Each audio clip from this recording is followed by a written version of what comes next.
It's sad to think that the funniest and most entertaining people in the world are sometimes the ones suffering the most. I always look at it as ironic that they're here trying to entertain us, while at the same time trying to hide their sense of worthlessness that they feel every day. And as by just the list of those people we just saw, it's quite impactful because it touches everybody. I'm Frank Wiseman. I'm the Global Account Executive for Target North America. I'm also the co-host of a podcast called Dead Men Talking. It's a podcast for chronically ill people that are trying to find hope when the doctor says there is none. This is a very special day for me. This is my first step in completing the first step in talking about a topic that I'm very passionate about, mental health. And also, it's me fulfilling a promise to my best friend on the day he died. So I might get emotional, I'm just gonna warn you. So Bill Guandolo was my boss, my best friend, and my mentor. And Bill and I did everything together. In fact, in 2003, when Bill hired me, we were on East Boulevard at City Tavern, and we were drinking shots of tequila during my interview. So I found the right company, is what I'm trying to say. And I got back, and I was talking to the girl I was dating at the time, and she goes, "You're hammered." I said, "Yeah, but I think I got the job." And Bill and I had a journey for 14 years that was the most incredible that I've ever experienced. It was the Bill and Frank show when we went out of town. It wasn't even like we were selling anything. It was just like we were entertaining. And it was so much fun. And I can't look at them sometimes. Sorry. Bill and I had that thing, but in 2017, Bill actually got diagnosed with cancer. And he was diagnosed with plasma cell leukemia, a very rare form of blood cancer. And that was a very tough day for me. My hero that I looked up to was hurting. It was the first time that I saw him. Excuse me. It's the first time I saw him. It's the first time I've ever done this in front of this many people. So it's the first time I ever saw him hurting, and it really put a dent in me, because Dana, his wife, called me and goes, "Hey, Bill just called, or Bill's in the hospital. He's dying. His liver and kidneys aren't working. The doctor said he's not going to live through the night." And I'm like, "Wait a minute, this is my mentor. This is my hero." And they're like, "So we got good news. Liver and kidneys started working, but they told me he had 7 months to live." But Bill decided that wasn't in the cards for him. 2 days he was fearful, and I saw fear in his eyes. But it was that day that he turned into Bill again, and he turned into the person I do. And he just defied all odds. After that 7-month diagnosis, Bill was still with us. And Bill knew through his faith in God, his love for his son, and the love for his wife, that he could beat this diagnosis, and he did. I know, because 5 years later, I'm doing a podcast, and we're making people laugh about cancer, which is kind of messed up.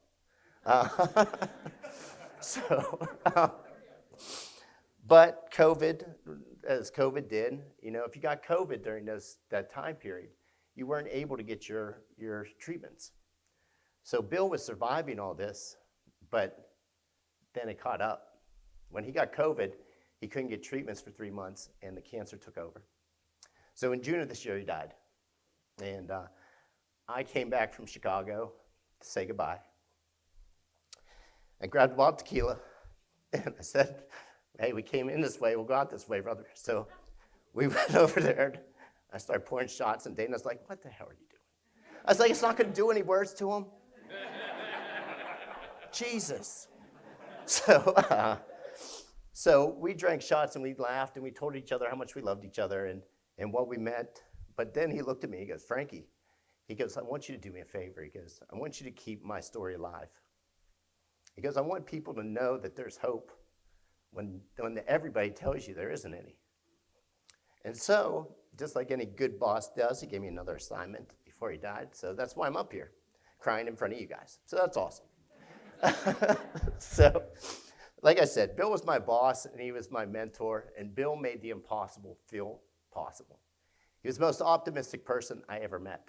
I mean, he never said a bad word about anybody in 20 years. And a lot of people know him in this room. So through Bill's guidance and through his leadership, I was able to do things I didn't know were possible. I was the youngest person in our company to ever become salesperson of the year.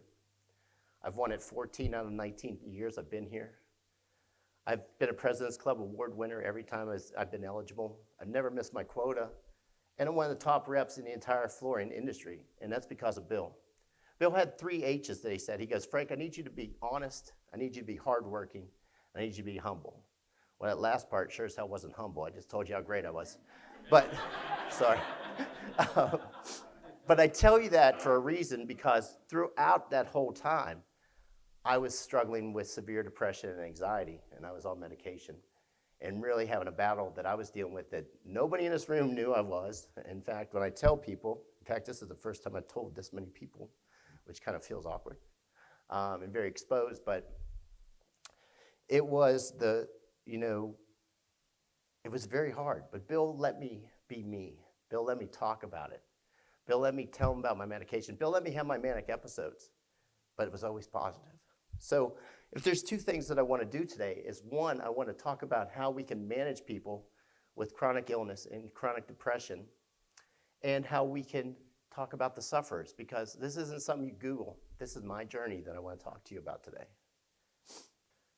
It was so funny when I was going through all this, companies telling me, hey, Frank, come up and teach all our new salespeople. Everybody wants to be like you, in the company and selling carpet, whatever that's worth. But anyhow, but I didn't feel comfortable in my own skin. There was days I didn't want to get out of bed. There still are. I had manic episodes, which I feel, that's why I love my wife so much. And in fact, this is the first year I won Salesperson of the Year. I went up there, I had so much anxiety, I wanted to run out of the building. It's supposed to be the greatest day of my life. I beat people that had been in the company for 30 years, and it was supposed to be my glory. I sweated through my suit on stage there. I had so much anxiety. In fact, my opening line was, you're gonna have to excuse me, I'm getting moist up here. Yuck. Who uses that word? For God's sakes. And then they played it on a loop at the last day of the sales conference. So my best day was my most embarrassing day at the same time. But why are we talking about this at a corporate real estate event? That's the question. We heard Robin talk about the Great Resignation. I mean, and that's true. 47% of the people left their jobs willingly last year. But polls show that 75% of Gen Zs and 50% of the millennials left due to mental illness. So this is a thing. We lose 200 million hours of work every year due to mental illness and people missing work.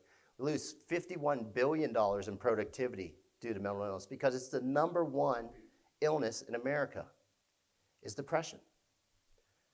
And we don't talk about it. Depression rates tripled during the pandemic, and we're still not talking about it. So this has to be a question that we have to be asking ourselves, that if we're not taking care of our people, then who cares what the space looks like? Because without the people, we can't do what we need to do. And that's where it needs to start. We hear this term neurodiversity thrown around, and we do a lot of studies at Target, and we talk about how we're going to make product for neurodiverse people so they can learn better and work better and all that. And that's very important. I'm not downplaying that at all. But the people that are on the spectrum, whether you're autistic, whether you're Asperger's, whether you're clinically depressed, whether you have anxiety, whether you're ADHD, I mean, we go through the list. It goes on and on forever. But we got to be able to talk about it. And that's what I hope to bring some awareness to today with me exposing my soul up here. Did you know that 92% of neurodiverse people are more productive than the average worker? But 60% of them get fired. I know, because I've almost been fired 4 times. And if I didn't have Bill, I probably wouldn't be up here talking to you today. 65% of them above higher IQs, which we're saying there's no labor pool out there. but 85% of them remain unemployed. So are we interviewing right? Are we having recruiting correctly? Are we having that dialogue? That's the question we need to ask ourselves. And this is a disability. It's covered under the Disability Act. And I say that because my biggest pet peeve is when somebody sees me going through something and then they go, especially type A salespeople, they go, hey, get out of bed. Just rub some dirt on it. You know how to get this. Come on, pony up. And telling somebody with my condition to do that is like telling somebody with no legs to run a lap. It's not physically possible at that time, but people that are like me are scared to tell their boss because they don't want to show weakness because they don't want to get fired. I did this 2 weeks ago with a smaller group internal at Tarkett, and I had customer service people flood in going, thank you. Thank you for talking about this. I know if you're saying this, I can say that. And that's why I'm up here today, because I'm figuring if I can be as successful as I am and be as great at what I do, that anybody, regardless of what their state of mind is, can do the same thing. But we got to just have awareness to it. But what is depression?